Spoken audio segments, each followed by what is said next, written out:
Karena perjalanan saya masih jauh, kita kembali bercerita tentang kisah perjalanan hidup seorang anak manusia. Hari ini aku mau cerita tentang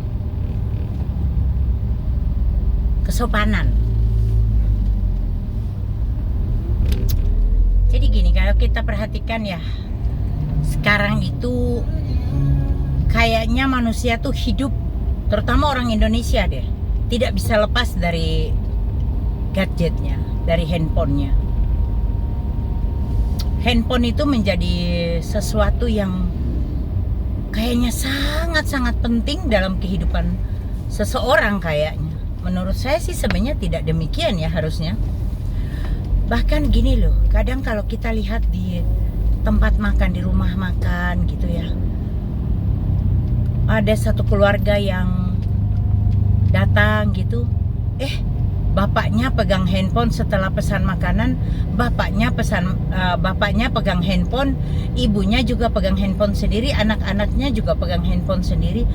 Jadi mereka makan tapi tidak ada percakapan. Masing-masing sebelum makan menunggu makanannya diantar, pesanannya diantar, itu mereka masing-masing sibuk dengan handphonenya.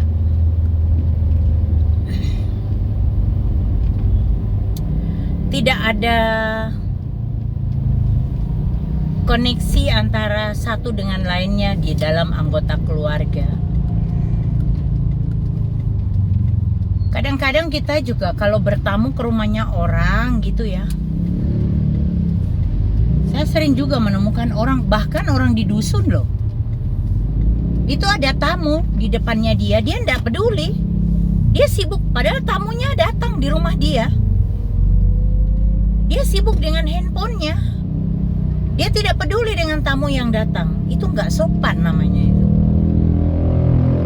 Ada juga orang-orang yang seperti begitu, attitude-nya nggak bagus, tidak punya etika gitu. Kita tahu berita itu penting, ada mungkin tentang bisnis atau tentang urusan keluarga yang penting gitu ya, atau urusan apapun juga yang penting. Semua urusan pasti penting ya. Tapi dalam hal ini kalau ada orang lain berbicara dengan kita, masa mata kita hanya memandang di telepon kita, di gadget kita, kita tidak menanggapi serius seorang yang menjadi lawan bicara kita. Itu tidak namanya kita tidak menghormati orang lain.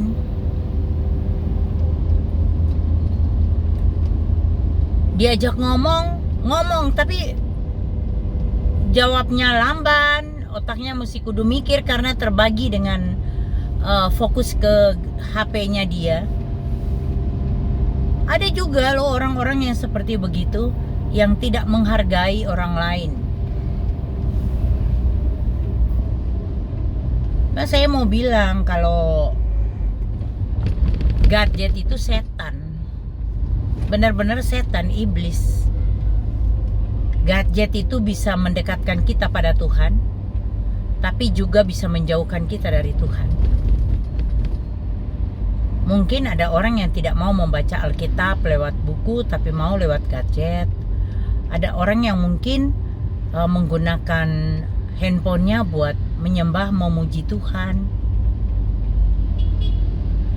Jadi apa ya, menurut saya tuh kalau orang itu ngajak bicara, harusnya kita tuh kalau diajak bicara gitu, harusnya kita tuh apa ya, ada perhatian lah sama orang yang ajak kita bicara. Jangan kita abaikan gitu, seakan-akan orang itu nggak penting. Dia ada di depan kita ngajak ngomong juga kayaknya nggak penting deh.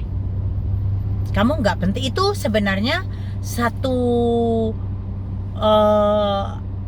warning ke orang ini, satu peringatan atau satu alarm atau satu kode bahwa kamu nggak penting, sehingga dia sibuk. Lebih penting ini loh yang di tangan saya, lebih penting. Kamu nggak penting. Suami dengan istri tidak bertegur sapa, asik dengan handphone masing-masing. Padahal waktunya di meja makan bisa ada koneksi antara anggota keluarga ya, satu dengan lainnya dalam percakapan. Atau di dalam satu pertemuan kita lebih menghargai orang yang datang atau orang yang berbicara, atau ada tamu kita gitu yang datang sama kita hargai. Sepenting apapun telepon kita bisa bilang, sebentar ya Bapak, sebentar ya Bu, saya jawab dulu ini ya, ini ada penting sekali. Oh iya, izin dulu gitu. Jangan seakan-akan tidak menganggap orang yang di depan kamu tidak peduli gitu. Itu tidak sopan namanya. Kita sebagai anak Tuhan, kita harus sopan, karena Tuhan Yesus itu sopan orangnya.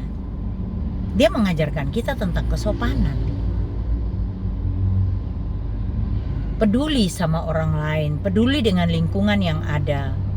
Jadi kalau ada orang datang ke rumah kita gitu, kita ajak bicara keperluannya apa, kita ajak bicara yang baik. Jangan seakan-akan kamu nggak penting kok buat saya gitu, jadi dicuekin gitu. Ada juga orang seperti itu. Tahu di tempat makan misalnya, diajak ngomong sama temannya, dia sibuk dengan handphonenya saja gitu loh, tidak mau tidak bicara gitu. Ada orang-orang yang sibuk dengan dunianya sendiri, tidak peduli dengan orang di sekitarnya,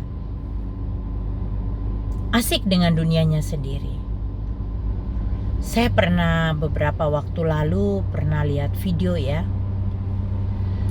ketika anak ini, dia anak cowok, anak remaja, dia asik dengan handphonenya di tangan. Bahkan mamahnya duduk di samping dia. Ketika mamahnya serangan jantung, tangannya mamahnya itu kesamplak ke dia tuh malah ngindarin, tapi tangannya ngindarin, tapi matanya tuh di handphone terus, sampai ibunya itu tidak tertolong, akhirnya meninggal karena dia fokusnya ke handphone. Itu loh, itu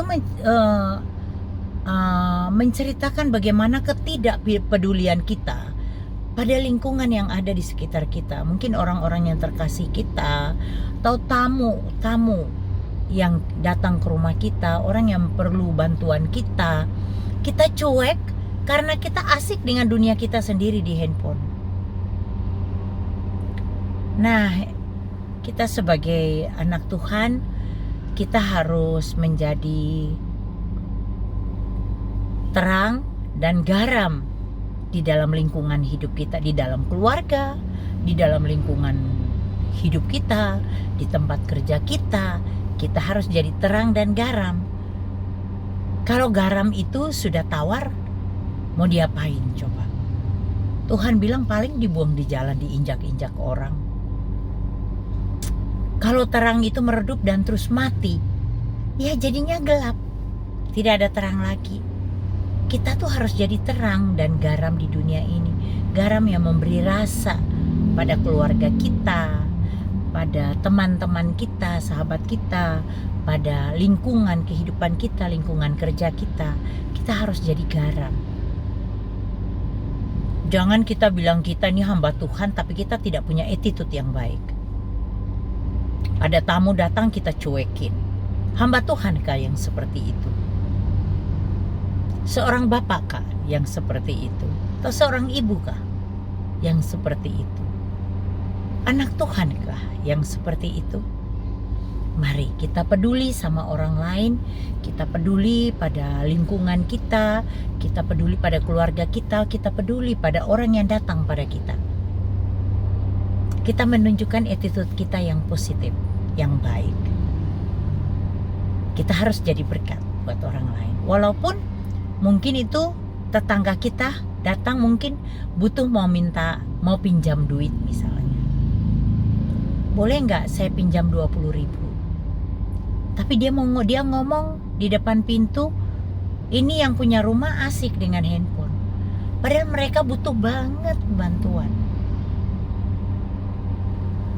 hidup harus jadi berkat. Oke Bapak Ibu, sambung lagi di cerita yang lain. Kalau ini memberkati Bapak Ibu, share video ini kepada orang lain juga. Terima kasih. Tuhan Yesus memberkati.